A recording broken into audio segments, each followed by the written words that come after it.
What's up, guys? Welcome to Daily Dose of Reddit. This is your host that just got a new Hawaiian shirt. That's such a stupid gimmick to have. Zach, and today's subreddit is r/IDontWorkHereLady. I swear it's not a gimmick. I just genuinely really like Hawaiian shirts because they're just very representative of the type of person I am. Alrighty, this story's called "This Isn't Your Pizza, Ma'am." In our area, there are no zoning laws, so we have homeowners associations, HOAs. Blech. That way, a bar can't be built next door to your dream house. You pay an annual fee and there are amenities, like maybe a park and a pool. The HOA contracts with a company for lifeguarding and pool cleaning to avoid liability. Here's the cast. Daughter, my daughter, the lifeguard. Lifeguard, any other lifeguards working that day. Karen, she's lived here forever and getting you fired. Karen's hubby. Junior, Karen's 4-year-old son and innocent family. I don't know how to do a voice for an entire family collectively.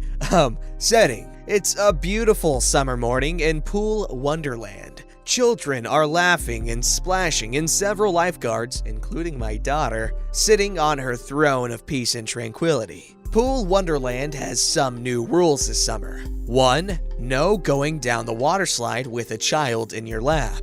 2. No non-swimwear in the pool. If you happen to require a head covering of any kind, it must be swimwear material. This is an important detail for later. Scene 1.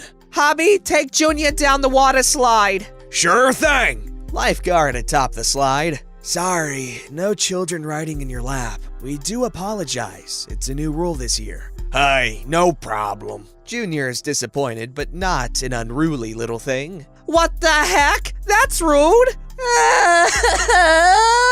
He begins to cry as I assume this tone signals to Junior that once again, Mommy is gonna lose it. It's no big deal. Karen, now addressing my daughter. Why can't my son go down the water slide with his dad? My daughter explains the rules and Karen doesn't like it, but complies in a huff. Scene 2. Innocent family shows up and orders pizza. They have a small family birthday party which was scheduled in advance with tables reserved. Many of the women are wearing what I understand to be Muslim swimwear, appropriate fabric for the pool and covers much of the body, including a hijab. Please don't jump on me if anything I said was ignorant or incorrect about the religion or the names I used.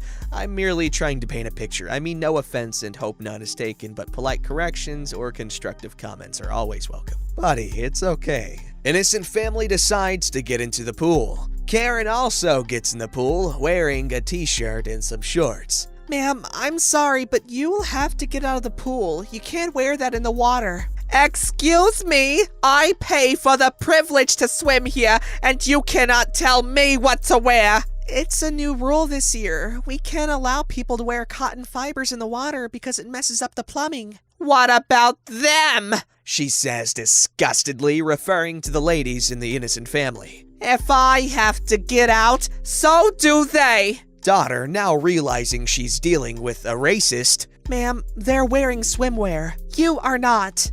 We'll see about that. At this point, Karen is now being told by the lifeguard supervisor on duty the same thing. Nice try, Karen. Scene 3. Pizza arrives. There are 4 and drinks and breadsticks. Karen gets up and takes the pizza, which was paid for already, I imagine, as no money changed hands. Not even for a tip. Octothorpe% asterisk! Karen juggles all this to her table and sticks her legs in the water on the side of the pool. Another pizza arrives and the innocent family is approached by a lifeguard as they were expecting delivery. Innocent family says no, that isn't ours. We ordered 4 pizzas and drinks and breadsticks from not that pizza place. My daughter looks around and sees 4 pizzas and drinks and breadsticks on Karen's table.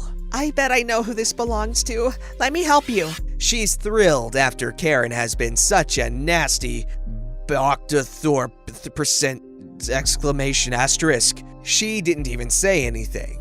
Daughter walked to the table, set the pizza down, and helped the innocent family carry the 4 pizzas and drinks and breadsticks. Excuse me, where do you think you're going with our food? This pizza isn't your pizza, ma'am. She has the order on her phone matching the pizza place and the order. Your pizza was delivered a moment ago and on your table. Karen glances back in confusion, covering her embarrassment. It wasn't even the same delivery place. With pure rage, now yelling at daughter and demanding the police be called. Why would you call the police? You have been harassing me all day, and I know you have been staring at my son. I have lived here for years, and I'm going to the HOA board to have you fired.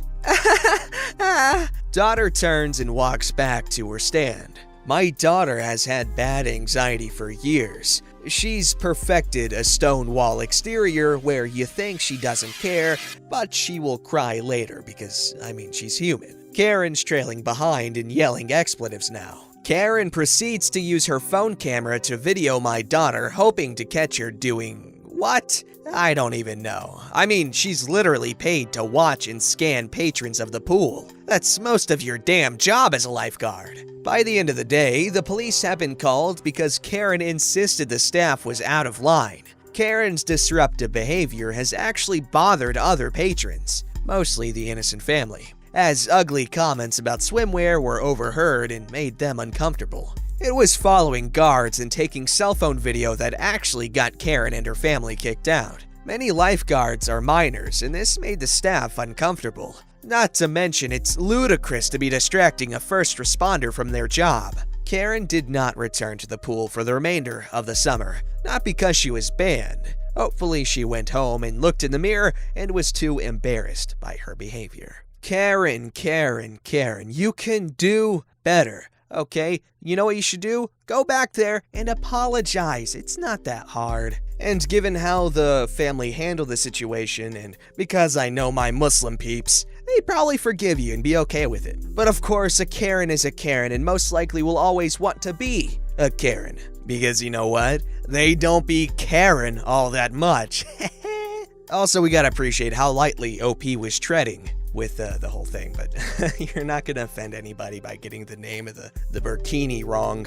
This story's called, I'm Not in the Military, Shove Off! This was years ago. My husband was in the Army on his second enlistment, 5 or 6 years total at this point. He'd already been through a couple of deployments by this point. We were at a new base overseas, and I'd gotten a job at the after-school care facility on post. Well, his unit was getting ready to deploy for 6 months, so they were in the thick of all that. The chaplain was having a pre-deployment meeting for all the spouses to talk about the changes to expect while our spouses were deployed. From practical issues to emotional stuff to disruptions in routine. Bear in mind, this was back when, if you were really lucky, you maybe got a 10-minute call from your spouse once a month. Maybe an email as well. Letters were still more common than anything. Now, both my husband and I are pretty easygoing, and we'd both been through a couple of deployments, so I already knew the drill, what to expect, how to manage, etc. So I decided not to bother with the meeting. Now, don't get me wrong, this is a fantastic resource for spouses, and they would do a post-deployment one as well to help everyone transition back to normal life with their spouses, but I didn't feel the need to attend. Couple days later, my husband shows up at my workplace and tells me he's been ordered by his lieutenant to bring me to the spouse meeting. This was a second lieutenant who is fresh out of OCS, was not prior enlisted, and my husband had socks older than this guy's term of military service. For those who don't know, a second lieutenant is the lowest ranked officer. They're the noobs, and it's very common for them to think they know it all and act accordingly. This guy was one of those. I was highly peeved, but not for one moment did I blame my husband. I could tell he was annoyed as well, and I knew that since it was a direct order, that he had to obey it. I thought for a minute and asked him to hang on a minute so I could talk to my boss. Now, school was set to let out soon, and they needed me there because of adult-child ratio requirements. But I explained the situation to my boss and told her I'd be back as soon as possible. She understood the situation and said she'd fill in for me till I could get back. She was cool that way, and everyone on base, if they weren't military, was the spouse of one, due to being on an overseas base. So they all knew and understood when stuff like this came up. Very rarely you'd get the random GS employee on post, but that was highly unusual. So I left with my husband, but instead of going to the chaplain's meeting, I told him to take me to his building where the second lieutenant was. He knew what I was up to and happily complied. Arrived at the lieutenant's office, knocked and went in while my husband stood in the hall. Asked him why he had ordered my husband to fetch me from my job that I was needed at. He rather pompously mansplained to me that this was a required function and that I needed to attend. Oh, I let him have it. I didn't raise my voice much, but I informed him in no uncertain terms that he had no authority whatsoever to order me to do anything. I was not in the military, not subject to his whims, and while he may be able to order my husband to come get me, he could not order me to go to this meeting. He tried interjecting at this point to say that I needed to go so that I would learn stuff about how to handle my husband being on a deployment. At this point, I nearly blew my top. I've spent more time with my husband being in the field and on deployment than you've spent in the military! My husband does not own me. He cannot force me to do anything, and neither can you. I will not be attending this meeting, and you will not force my husband to take me there. I am going back to my job, and if I hear that you tried to make his life miserable because of it, so help me, I will go up your chain of command and make sure you regret it. Now, the building was not full, but it wasn't quite empty either. Oh, and the higher-ups were in their offices pretty close by.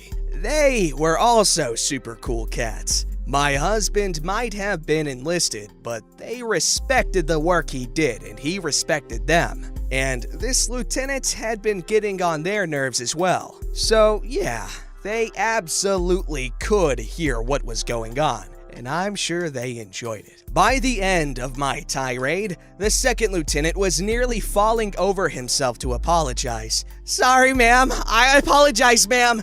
It won't happen again, ma'am. He knew he was in the wrong, and by this point, he also knew I'd make a right royal stink if he tried to make me do anything, or tried to punish my husband for my actions, or lack thereof. I left and my husband took me back to my job, grinning like a fool. I was still pretty enraged at this point, but was cooling off pretty rapidly. For a few weeks afterward, I actually was concerned that there might be fallout for my husband because of what I did. But there wasn't. At least not more than the usual beaver sausage he dealt with on a daily basis. It was one of the most satisfying moments of my life. Like I said, I'm pretty laid back normally, but I will get steamed on other people's behalf. The problem is that I almost never have the opportunity or the right to get involved, and I recognize that sometimes doing so would definitely make bad worse. So having this opportunity was just golden.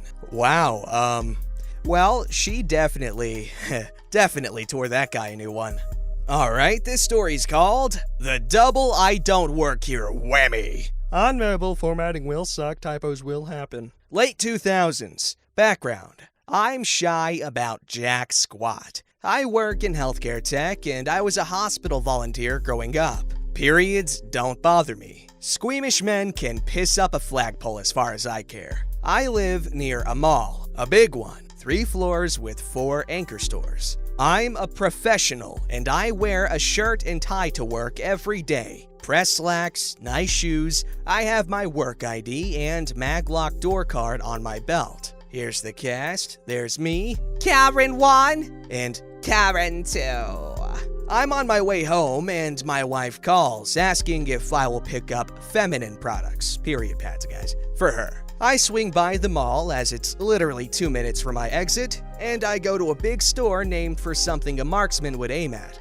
I enter the aisle for feminine products, looking for my wife's brand of pad. No luck. I assume that I'm the moron, and so I keep looking, scanning the aisle. Where's Brand I happen to be looking for, too. No idea, ma'am. If you see any, let me know. What? You're the one who works here, not me. Why would I help you find your own products?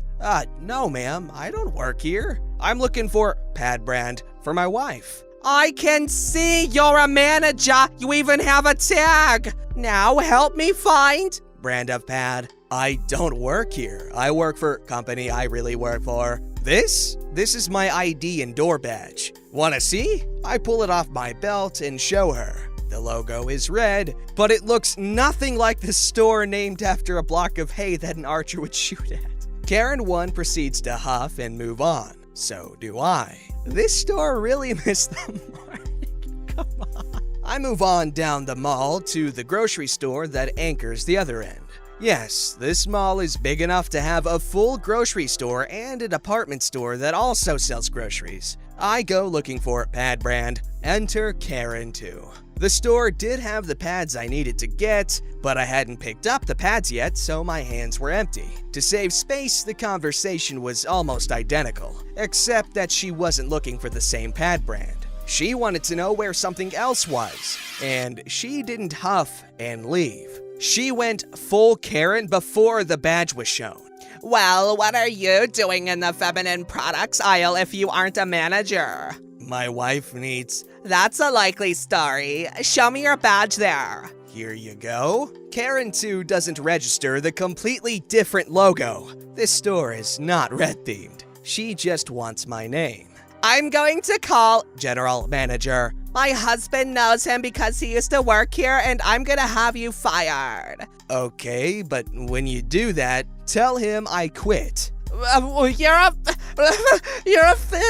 $, ampersand, octothorpe percenting, ampersand, octothorpe, $, Do you know that? Lazy. And so it went. The woman practically spitting on me as she spat expletives. I, having had it, and having picked up the pads by now because I'm not stopping for some batty Karen, head to the only express checkout lane with an employee working. Karen 2 follows. Karen 2 cuts ahead of me. Karen 2 assails the poor checkout clerk. This man has been accosting me. How dare you have such a horrible manager?